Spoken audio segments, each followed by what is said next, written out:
In 1942, after Philip Johnston's proposal was approved, the U.S. Marine Corps began recruiting the first 29 Navajo men for a mission that would remain secret for decades. These men were ordinary Navajo from the Southwest, farmers, shepherds, and tradesmen, but they were about to become the architects of one of the most unique communication systems in military history. Their task was daunting: to memorize an entire code built from their native language and apply it under the chaos of battle. Training took place at Camp Pendleton, California. The men were isolated from the general population and other recruits, maintaining strict secrecy. Their instructors taught them not only the standard military protocols but also how to encode, transmit, and decode messages using the Navajo code. Hundreds of words, representing military equipment, operations, and geographic locations, had to be memorized perfectly. Each term had to be recalled instantly under extreme pressure, leaving no room for error. The training was intense. Exercises simulated battlefield conditions. Radios crackled, artillery boomed, and instructors tested the men's speed and accuracy. A single miscommunication could mean disaster. The code talkers practiced relaying messages across miles of terrain, ensuring clarity even when signals were weak or disrupted. They learned to work in pairs or small teams, coordinating movements and sending vital updates with near-perfect efficiency. Beyond the technical skills, discipline and secrecy were emphasized. These men were entrusted with a responsibility that went far beyond ordinary soldiering.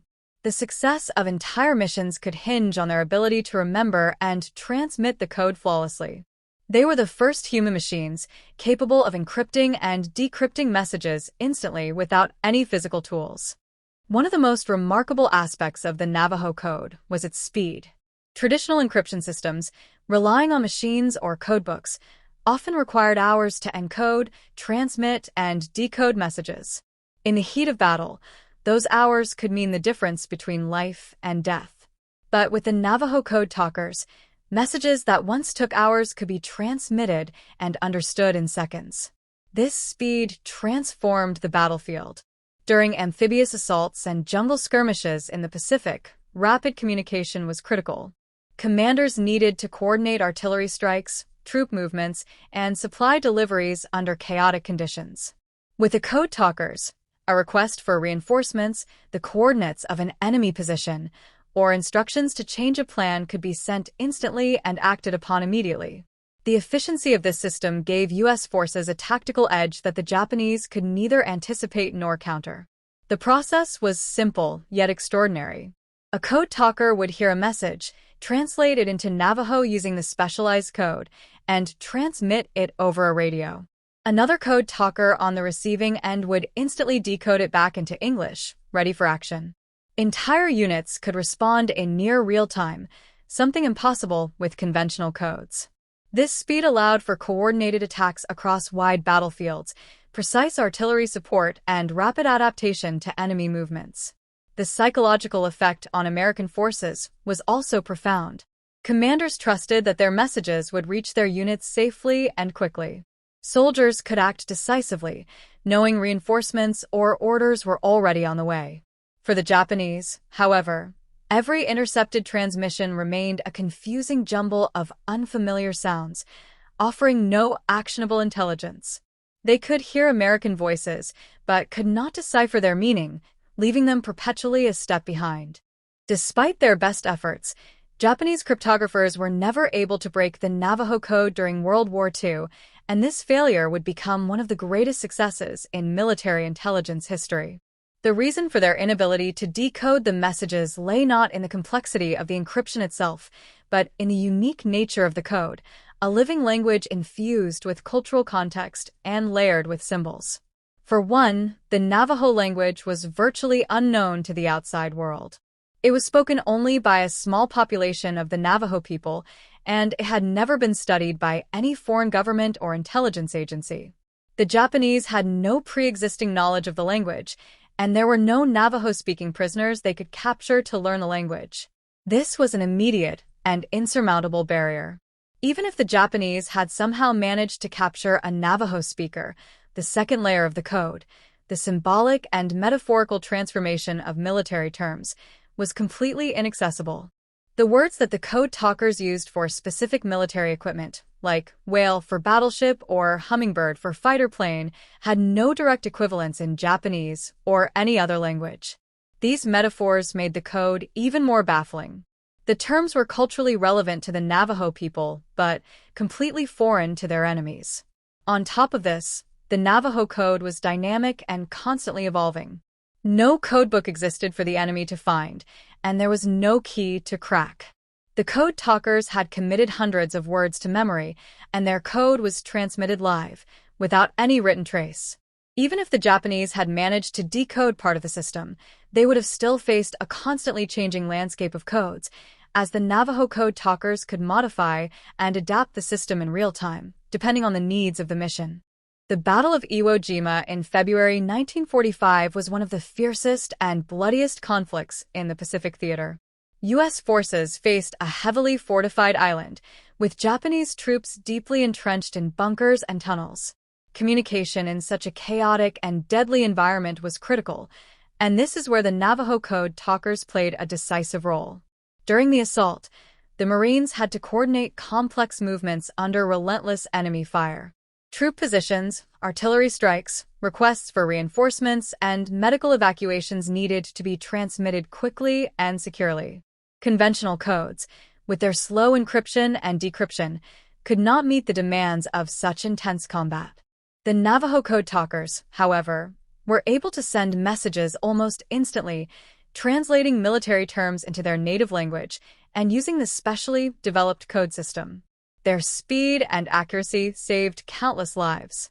Units that were surrounded or in danger could call for artillery support within seconds. Commanders could adjust plans in real time based on the constantly changing battlefield situation. The Japanese, intercepting every transmission, heard only indecipherable sounds, leaving them blind to American strategies. One striking example occurred during a critical phase of the landing. A Marine company was pinned down by heavy machine gun fire. A code talker relayed coordinates for a counterattack and an artillery barrage. Within minutes, the assault succeeded, and the trapped Marines were reinforced. Such moments repeated throughout the battle, as the code talkers ensured that communication remained unbroken despite chaos, gunfire, and casualties. Their contribution was so vital that some historians argue the Navajo code talkers were as important to victory at Iwo Jima as the weapons themselves. Every message they transmitted represented a tactical advantage that the enemy could never anticipate. The Navajo code talkers faced two battles at once. On the front lines, they fought with rifles and grenades, sharing the dangers of every Marine unit. At the same time, they carried an invisible burden, the responsibility of transmitting unbreakable codes that could decide life or death for thousands of soldiers. Every message had to be precise, every word remembered perfectly. One mistake could be catastrophic. Unlike other Marines, their fight was mental and linguistic, as critical as any firefight. After the war ended, their victory remained almost entirely secret. The code had been classified as top secret, and the men were forbidden from discussing their role, even with family. For decades, the world did not know that these men had helped secure Allied victories across the Pacific. They returned to ordinary lives as farmers, teachers, and workers, while the war's history books overlooked their extraordinary contribution. This secrecy created its own struggle. Pride in their achievement was tempered by invisibility, as the world celebrated the war without knowing their part in it. Recognition came late. It was not until the 1960s and more widely in the 1980s that the U.S. government began acknowledging the code talkers. They received medals, honors, and public praise, but by then many of their comrades had already passed away. The delay underscored the unique nature of their service, an invisible, unbreakable weapon whose existence had been hidden even from those it protected. Meanwhile, the Japanese never understood the reality of what they had faced. They had intercepted countless transmissions during battles like Iwo Jima and Okinawa, but had never deciphered a single message. To them, American communication remained an uncrackable mystery. They never realized that the language they could hear carried the coordinated strategies, reinforcements, and commands that ultimately defeated them. In World War II, battles were not decided only by bullets and bombs. They were decided by voices traveling through the air. Radios crackled across the Pacific, carrying orders that could move fleets, launch attacks, or save entire units. Communication was the heart of the war, and the Japanese military understood this better than most. Japanese intelligence units were highly skilled at intercepting enemy transmissions. From hidden listening posts and ships at sea, they monitored American radio traffic day and night. They could hear everything: the urgency in the voices, the coded phrases, the sudden silences that hinted at coming attacks. Often, they broke U.S. military codes with alarming speed. Plans that were meant to be secret sometimes became known to the enemy before the first shot was fired. American commanders were painfully aware of this weakness. In the early years of the Pacific War, U.S. forces repeatedly changed encryption systems, only to see them compromised again. Complex machines slowed communication, while simpler codes were cracked too quickly. Every delayed or exposed message meant lives lost on beaches, in jungles, and at sea. Meanwhile, Japanese radio operators listened confidently, believing no human-made code was truly unbreakable. To them, American messages were puzzles, difficult, but solvable with time and discipline. They had no reason to think otherwise. Throughout history, every code eventually failed.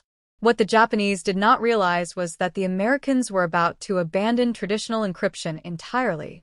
Instead of relying on machines or mathematical systems, the U.S. military was preparing something completely different: a weapon hidden in plain sound. A spoken language, unfamiliar to almost the entire world, was about to enter the battlefield. As radios continued to buzz across the Pacific, Japanese intelligence listened carefully, unaware that soon they would still hear American voices, but understand nothing at all. By 1942, the United States Army faced a dangerous truth in the Pacific War: its codes were failing. Messages meant to be secure were being intercepted, studied, and sometimes understood by Japanese intelligence faster than American commanders expected. Each compromised transmission risked turning a planned operation into a deadly trap. Early U.S. encryption systems relied on complex codebooks and mechanical cipher devices. On paper, they seemed secure. In combat, they were slow and vulnerable. Codebooks could be captured. Machines required time to encode and decode messages, time soldiers often did not have under fire. In fast-moving jungle battles and amphibious landings, delays of even a few minutes could cost hundreds of lives. Japanese cryptanalysts proved disciplined and patient. They listened constantly, comparing patterns, tracking repeated phrases, and exploiting human error. When American units reused code phrases or made small mistakes, the enemy noticed. Several U.S. officers later admitted that operations had been endangered because the enemy appeared to anticipate their moves. The solution of constantly changing codes only created new problems. Every update required retraining operators, redistributing code materials, and increasing the risk of confusion in battle. Under pressure, mistakes multiplied. Secure communication became a burden rather than an advantage. By mid-1942, American military leaders understood that traditional encryption could not keep up with the pace of modern warfare. They needed a system that was fast, flexible, and impossible to break, even if fully intercepted. Not a stronger machine. Not a longer codebook. Something fundamentally different. Behind closed doors, officers began searching for an unconventional answer. One that would allow messages to be sent in seconds, understood instantly by friendly forces, yet remain meaningless to the enemy. The Navajo language, spoken by the Navajo people in the American Southwest, was a world apart from the languages spoken by most people in the 20th century. It wasn't just another indigenous language. It was a language so complex, so steeped in its own culture, that it defied easy understanding by outsiders. One of the key features that made Navajo so difficult to learn or decipher was its structure. Unlike European languages, which follow relatively predictable grammatical rules, Navajo is a tonal language, where a word's meaning can change based on the pitch of the speaker's voice. The language is also polysynthetic, meaning that words are often composed of multiple roots and affixes, making a single word capable of expressing what would take a sentence in English. To an outsider, Navajo might have sounded like a series of unfamiliar, even impossible sounds. Its syntax was alien, and its vocabulary was deeply tied to the culture and the landscape of the Navajo people. The language carried the spirit of the land, with specific words for different types of mountains, rivers, and animals, words that had no direct equivalent in English or any other language. At the time of World War II, the outside world knew very little about Navajo. It was an isolated language, spoken by a relatively small population in remote areas, with little written documentation. Most linguists, even in the United States, had never studied it. To the Japanese, Navajo was as foreign as the stars themselves. The very remoteness of the language, combined with its complexity, made it a perfect vehicle for secret communication. When U.S. military leaders searched for a new way to encode messages during the war, they turned to Navajo, not because it was a well-known code, but because it was utterly unknown to the enemy. There was no Japanese spy who could have learned it, no codebreaker who could have cracked it. In 1942, during the darkest days of the Pacific War, the United States faced an urgent challenge: how to secure its military communications in the face of Japanese cryptographic successes. The enemy was intercepting and breaking American codes with disturbing frequency, putting American forces at a severe disadvantage. But, in the midst of this crisis, a man named Philip Johnston would propose a solution so unconventional that it would forever change the course of the war. Johnston, the son of missionary parents who had spent years among the Navajo people, knew the language intimately. He understood not just the words but the complexity and the untranslatable nature of the language. Navajo was a language so foreign to the outside world, so deeply tied to its cultural heritage, that it seemed nearly impossible for any outsider to understand it. It was a tonal language, where small changes in pitch could drastically alter a word's meaning. It had no written form, and its syntax was entirely unfamiliar to European and Asian languages. In the spring of 1942, with the war escalating and the need for secure communications growing more urgent, Johnston proposed an idea that seemed almost too simple to be true: use Navajo as a code. His idea was to turn this obscure language into an unbreakable cipher for military messages. Johnston reasoned that if the enemy had no knowledge of Navajo and no way of learning it, they would never be able to decipher the messages. But Johnston's proposal was met with skepticism at first. It was an unorthodox idea, and many in the military doubted its practicality. Could a language spoken by a relatively small number of people really be the key to winning the war?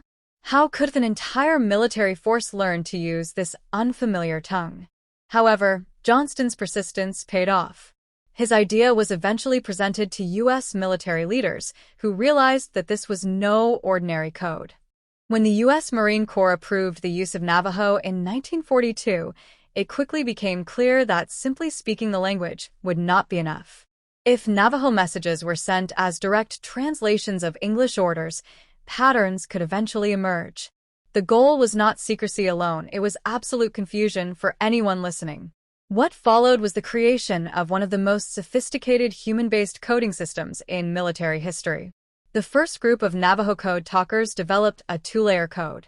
The first layer was the Navajo language itself, already unknown to the enemy. The second layer was an entirely new system built inside the language.